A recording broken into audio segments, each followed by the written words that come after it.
Hey everybody, this is Jim the Tabletop Engineer and welcome to a new game playthrough video. Tonight, I'm playing League of Dungeoneers. I just got this game. In the first two videos, I rolled up my heroes, my 4 heroes, and it tells you that after you've gotten your heroes all ready and rolled up, you're supposed to embark on your first quest. It says when you start the game, you should randomize what settlement the party is in. Now, in this case, I'm actually going to be outside that settlement and heading to it. It says if this is the first time you play the game, I recommend playing First Blood. Now, the First Blood quest says that you'll begin outside of one of these smaller towns. So what I'm going to do is I'm going to roll a d8 real quick because on page 57, it's got the smaller ones numbered. I rolled a 6. The 6 is Coalfell. Iron, silver roach, right? Where's Coalfell? Coalfell, where is it? I'll find it. Just hang on. Coalfell, right there where I rolled.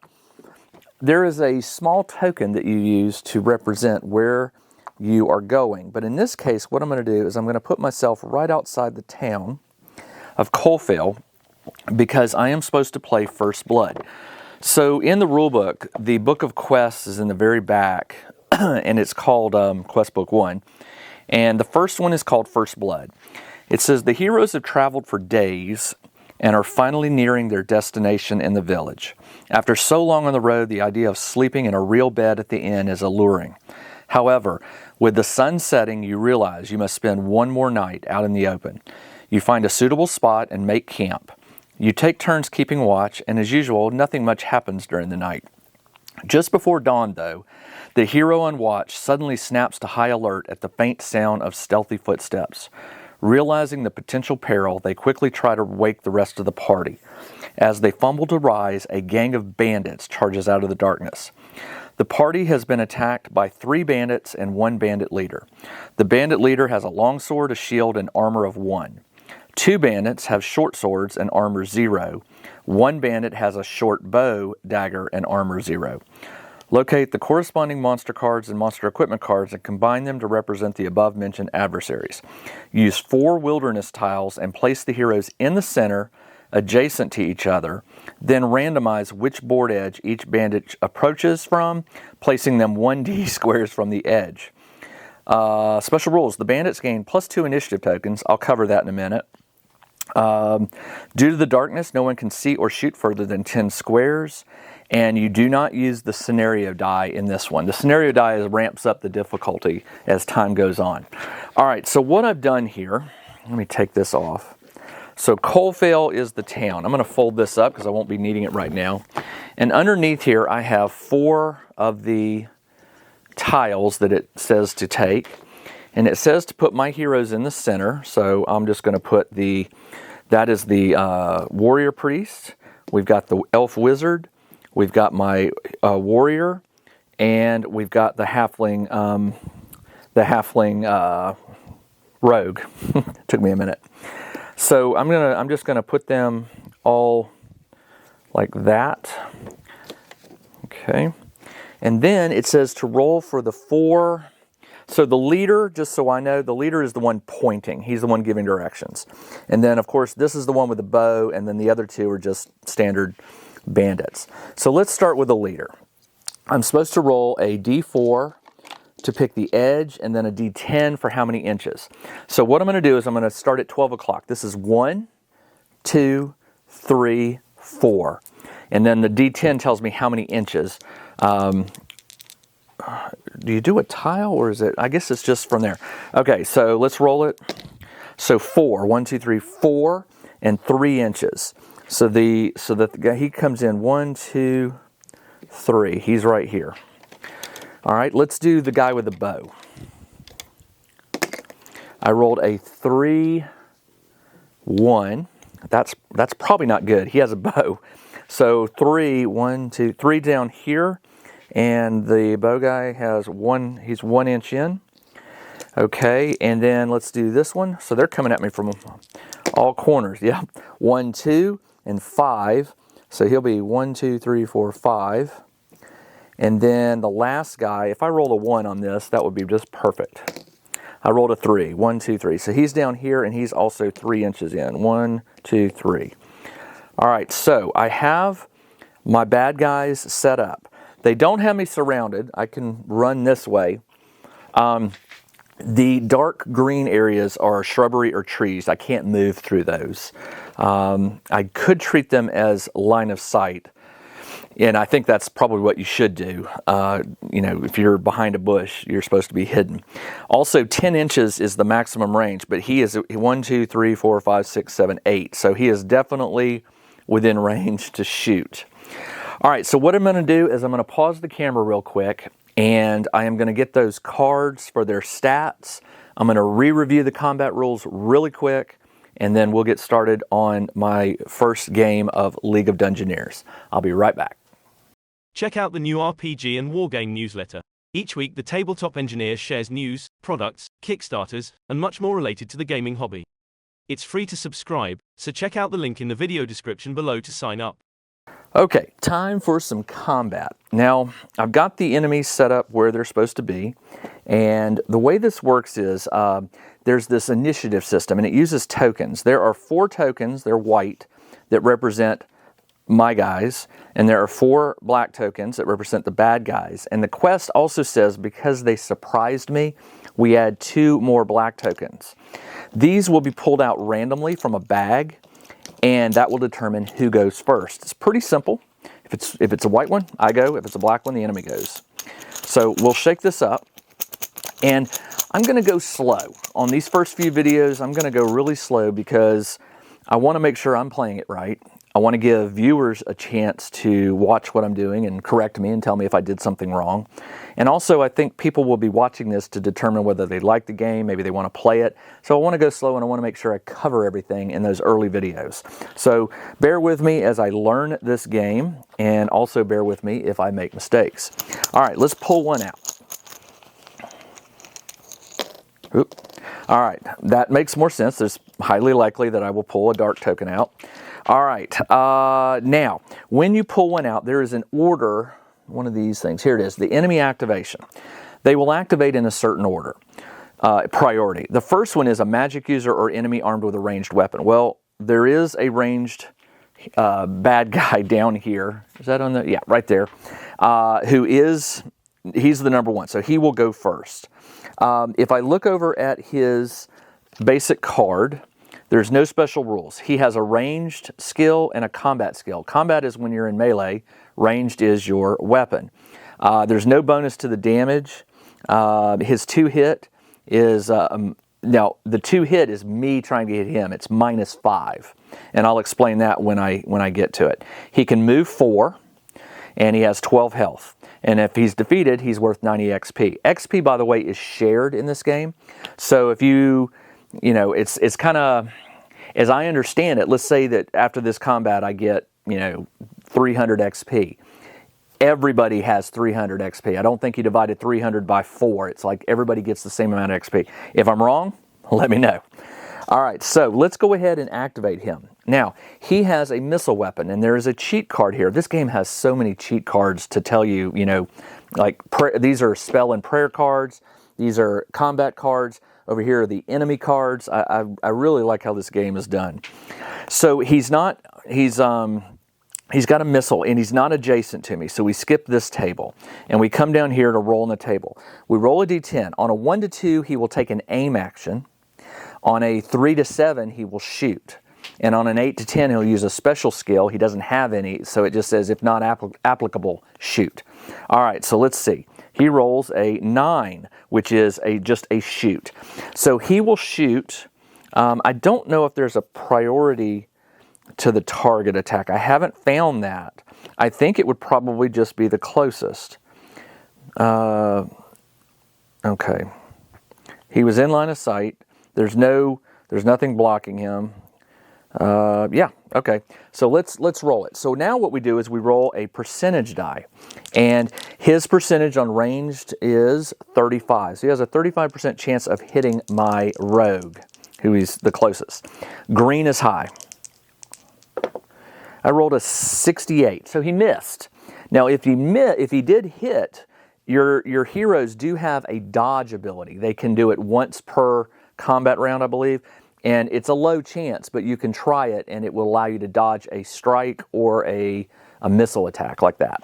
All right, so he is done, and then what you do is I think you put the token near him to indicate he has gone, and then you draw another one, and you keep going until the bag is empty. Now, once everybody's gone, you reset the initiative, and I believe the 2 bonus chips come out because the surprise is gone. Another enemy will go. Okay, so coming over here, we will, let me set this to make sure I get the right amount of time. So the armed enemy went. An enemy adjacent to a hero. There aren't any adjacent. Enemy adjacent, enemy closest to a hero that could charge. Charging, that is interesting. I remember the charge ability. It's you get a bonus, and charge attack is on page 108. Let me read that to you. So they can move 4 normally, and the charging is 2. It takes 2 action points to charge, and a charge says, in order to charge an enemy, there must be at least 1 empty space between you and the enemy. A charge must be done in a straight or strict diagonal line and may not pass a covered square. You must move up to your max M adjacent to the enemy, any of the 3, and then perform this. So none of them are within charge range. 1, 2, 3, 4, 1, 2, 3, 4, 1, 2, 3, 4. So no, they cannot charge. Enemy that has enough space to move its full movement. Again, if they move 4, they're not going to, and then random enemy. Okay, so an enemy that has enough space to move its full, and all of them do. So I guess what I can do is I can roll randomly for this. What I'll do is I'll roll a d6, and I'll go, since he's already gone, I'll go 1, 2, 3, 4, 5, 6. This one will move 4, 1, 2, 3, 4. That's 1 action. Now, for his second action, he could move again. I think that's what you can do. Your actions, I think you can move twice. A model may move its full and then only move half in the second action. So if he moves half, he would go 1, 2. He's almost there. And he is done. So he's running at I think that's my warrior priest right there. It is. All right. Oh, you know what? He ran through the bushes. Hold on. 1, 2, 1, 2, 3, 4. If he moved diagonally, he'd go 1, 2, 3, 4, and then he'd go 1, 2, which puts him next to my wizard. He can't attack because he's used his action points, but he is next to him. Sorry about that. I moved him through the bush, and I said the bushes and trees, you can't go through them. All right, let's draw another token. He can't attack. Remember, he used both of his actions. Oh, hold on. Now, he did charge. He was able to do a charge. In order to charge, there must be at least 1 empty square between you and the enemy. Okay, he did that. A charge must be done in a straight or diagonal line. But it takes 2 actions to do the charge, and he used 1. No, he can't. So he did have to spend. He did not get to do a charge because he had to spend his second action just to move half the distance. So he couldn't do it. All right, let's go ahead and draw that token. Come on, it'd be nice to get a turn here. No such luck. All right. Again, same thing. I will just roll randomly. 1, 2, 3, 4, 5, 6. This guy will move 4. 1, 2, 3, 4. And then he can move diagonally to engage my rogue. All right. And he is done. There's still three dark tokens in here. And, you'd think I'd pick one of my own here. Finally. Okay. Let's do the rogue. The rogue can move 4. Now, what he can do is he can move around behind him for a backstab. Now, it ignores armor, of which he has none. So, but I am still going to move. I can move 4. I'm going to go 1, 2, 3, and I'm behind him. So I sneak behind him real quick, and I'm going to do a backstab attack. Now, the way this works, I have a combat skill. Oops, let me get to my thing. So on my character sheet here for my rogue, his combat skill is 50. He's got a 50-50 shot. Backstab ignores armor or natural armor, so it really doesn't matter. But the reason I moved behind him is he will have to change his rotation to face me, and he won't be seeing anybody else. I am going to do a 50, and remember, I have to subtract 5, which is the 2 hit. So I need to roll a 45 or less. Now he has a special ability, the backstab, but that's not going to help me here. It's just a luck of the. I hope I can hit him with the sword. I need a 45 or less. Green is high, and I rolled a 1. Okay, now here's the cool part. If you roll 5 or less, I think you get to increase that skill by 1 point, which means my dexterity would go up to 51 instead of 50. I think that's true. I'm not going to do it right. Well, I'm pretty confident it is, and I'm not going to waste your time looking it up, but I'm pretty sure I did. All right, so the damage on that weapon, by the way, he has a short sword, is 1d6 plus 2. So I roll a d6 and I add 2. 3 plus 2 is 5. He has 12 health, so he has 7 health left. And I'm just going to use red dice to indicate 6 and 1. He has 7 health left, and that is the end of my rogue's turn. I will put that there to indicate he is done. Let's see. Got to draw a token.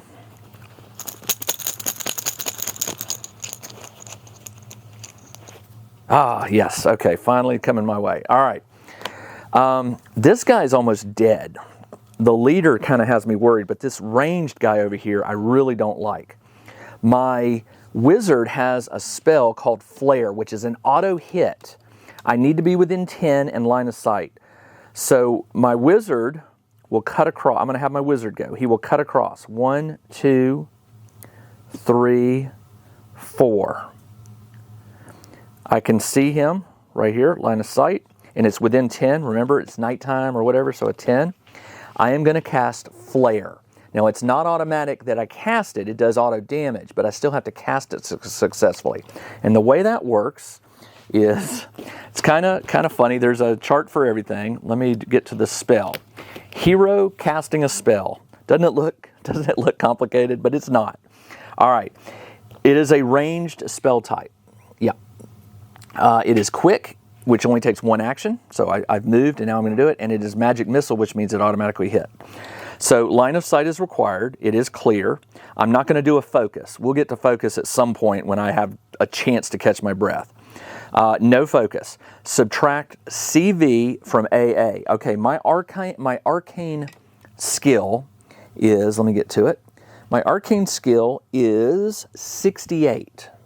68. I subtract the CV, which is the cast value. The cast value of Flare is 8. So I said it was 68, now it's 60, 60%. Make a skill check. I have to roll a 60% or less. Green is high.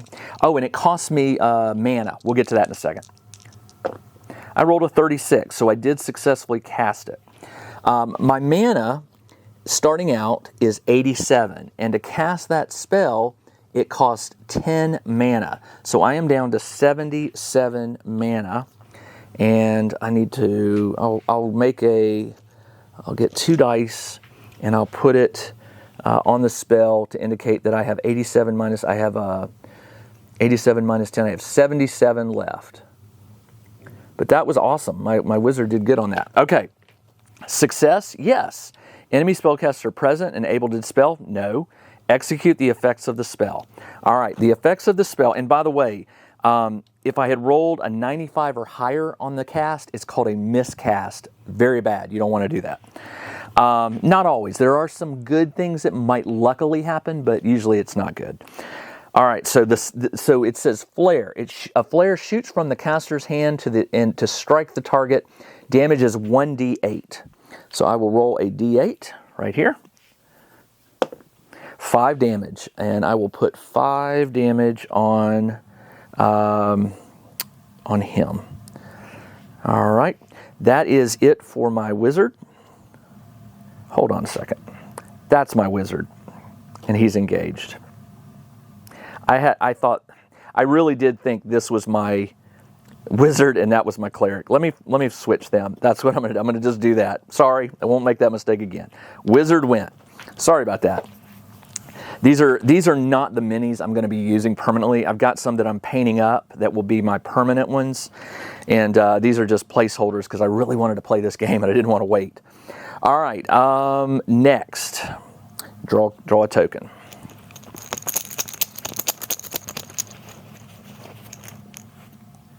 White, yay! All right, so they're white on the back too, so I can automatically tell. I was pulling them out, and if they were upside down, I was flipping them, but that's good. All right, let's give that to, I have my 1, 2, 3, 4. The only one that hasn't done, well, my warrior cleric hasn't gone, and this guy. I'm going to have him do a charge at this guy. He can move one space and then diagonally he can do a charge. There has to be one space between you. There must be at least one empty square and the enemy. A charge must be done in a straight or strictly diagonal line and may not pass a square covered by. Okay, so yeah. So once he goes here, he can charge. He's got one space between him. He will do a charge. A charge attack takes 2 actions. So remember, my move and my attack are sort of combined into the 2 actions. You must move up. Okay, your momentum gives you a plus 10 combat. So my warrior, let's go back to him. My warrior's combat is 47. So with the plus 10, it's 57. And then 57 minus the 5. Remember, his 2 hit is minus 5. Let's do 57 minus 5. 52. 52%. Green is high. I rolled a 40. I hit him. The damage of my weapon is, and by the way, they don't parry, they don't dodge. I think that's a hero thing. The damage is 1d10. That can't be right. Is that right? 1d10. Yes, it's 1d10. Okay. He's only got, how much damage did I put in it? 7 health left. If I can roll 7 or higher, he's dead. I rolled an 8. And he goes down. All right, that was nice. And he is done.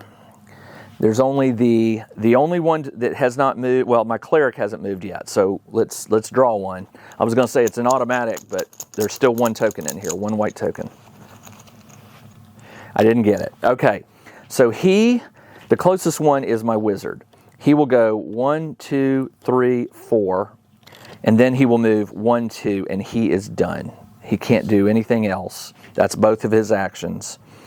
Okay, so there are 2. Oh no, hold on. They've all gone. I'm just going to dump this out and take the 1 last white token. And then these will go away because there's no longer a surprise. And the white token goes to my warrior priest. My warrior priest can do what's called a prayer. I could, or I could just attack. Combat ability is 45. He's just going to have to hope to hit. 45 minus the 5. He's got a 40% chance of attacking of hitting. They have no shields, by the way. So 45%. Hold on. 45 minus 5. 40. I rolled a 65, so he missed. All right, that is the end of the round. You put all the tokens back in the bag. And 2, 3. You only put 3 in because there's only 3 enemies left. I killed one. And we shake it up and we start all over again. So now I outnumber the tokens in the bag.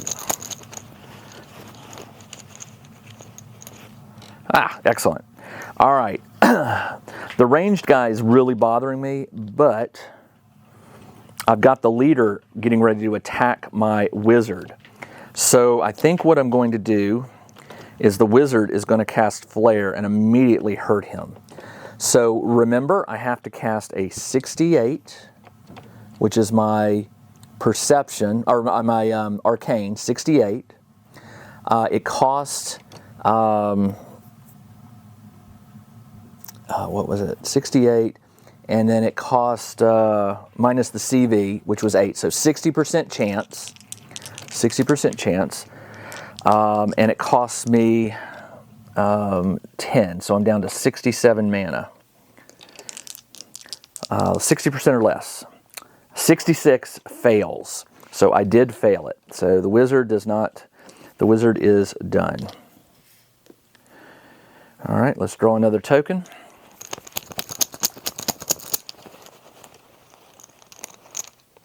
That's not good. All right, once again, the ranged guy is the priority, so he will shoot at the rogue. He is 35% chance to hit. He rolled a 59 and he misses. Excellent. Coming over here, let's draw again. Ah, good. The warrior runs over here. He cannot do a charge because he just can't. It wasn't in a straight line. So it's going to be just a straight up attack at 47%, minus 5. Oh, the leader is minus 10, excuse me. The leader is minus 10, so 37% chance. Oh, that's not good. 37%. I rolled a 74 and I miss. Draw again.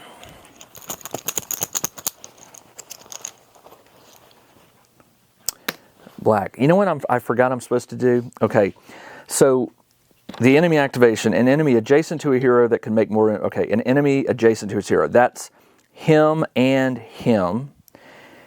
Okay, so both of them can go.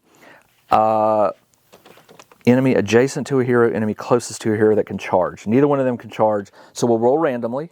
So it's 1, 2, 3, 4, 5, 6. This one will attack my wizard, my cleric. He is just a standard bandit. He has a combat skill of 50% chance. And let's see, let me get to my cleric priest. Right there. 47. He does hit. Oh, okay. Now I'm going to try to dodge. My dodge is 31%. And you can only do it one time per combat round. 31, and I rolled a 3. Now here's the question. Because I did dodge and I rolled under 5, does that affect my dexterity again? That's a question to the viewers. I need to make a note that I rolled under 5 for my dodge skill. So I dodged it, no damage. Yes! Okay, so this went here, actually. And there should be just 2 more. There should be 1, 2, 3, 4, 3 tokens in here. I'm counting them in my hand. 1, 2, 3. Yes, there's 3 more. So I got a 66% chance here. Ah, got it. The rogue can move 1, 2, 3, 4. He won't be able to get behind him. Doesn't matter. He will come at the leader, and he is going to attack with a 50% chance, minus 10, so 40% chance. 67 misses. Done. And then here we go, between the cleric and the leader. The leader. Now the leader has 3 targets. I don't know how that will play out. Let's see. If adjacent to a hero and a clip, roll on this. So will he do a parry stance? You're supposed to roll a d10. I should have been doing this. 9. No, he will do a standard attack. Make a standard attack. Okay, so he will attack. How do you determine? I think you just randomize it, maybe? Humanoids with close combat weapons. Okay, so I rolled 9, use skill. He doesn't have any special skills, so a standard attack. Standard attack, if more than M spaces. It doesn't say. Please tell me if you know. He will attack 1, 2, 3, 4, 5, 6. He will attack my fighter. His combat is 60. Ooh, he's good. All right, 60%. And he rolled a 4. I'm going to just call that a 43. He hits. My warrior can dodge with 37. 35. I dodged it. Don't know how that happened. All right, and then that means the last token is my cleric. Yep. All right, so she or he, I'm not sure if it, I think the miniature that I'm painting is female.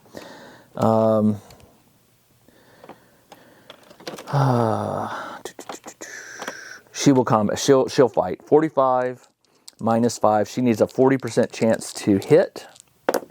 I rolled a 73 and she misses. That is all the tokens. We put them back in the bag. 1, 2, 3. Wait a minute. There must be one more in there. There's 1, 2, 3. How? There should be there should be one more white token. How did I think everybody went. And there's 3 black tokens. I'm losing my mind. I know there was one more. Oh well. They all went. Rogue went. Wizard did not go. Oh yes, she did. She attacked the enemy and missed. He attacked. She attacked. We got it. All right. So put the tokens back in, and we'll start all over. That's really weird. What did I do with that? All right, my turn. I'm going to have the wizard go again. She'll cast Flare for 10, goes down to 57. And she needs to roll a 68 minus 8, a 60% chance. She rolled a 72. She fails. All right, done. Oh, it was under the wizard. That's what it was. Okay, we'll throw that one to the side. She is done.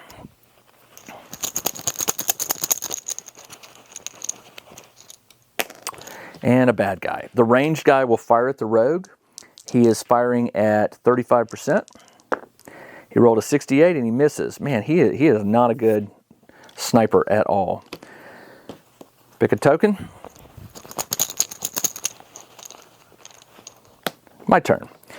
Let's have the rogue. No, let's have the warrior. The rogue's 50%. Let's have him go. 50% minus 10 is 40%. He's got a 40% chance of attacking. Miss. Man, this game is getting drawn out. All right. And like I said, it's possible I'm doing something wrong. Okay, my turn again. I'll have the warrior go. The warrior has a 47 minus 10 is 37. Ugh. My combat is terrible. I rolled a 7, and it's not under 5, so I don't get the point there, but I do hit him. And I hit him for 1d10. There's plus 2 damage modifier. 4 plus 2 is 6. His health is 16. He has 10 health left. I'll put that right there, and he is done. Now the bad news is there's 2 black tokens to 1 white token in here. I'm going to get to go. The cleric.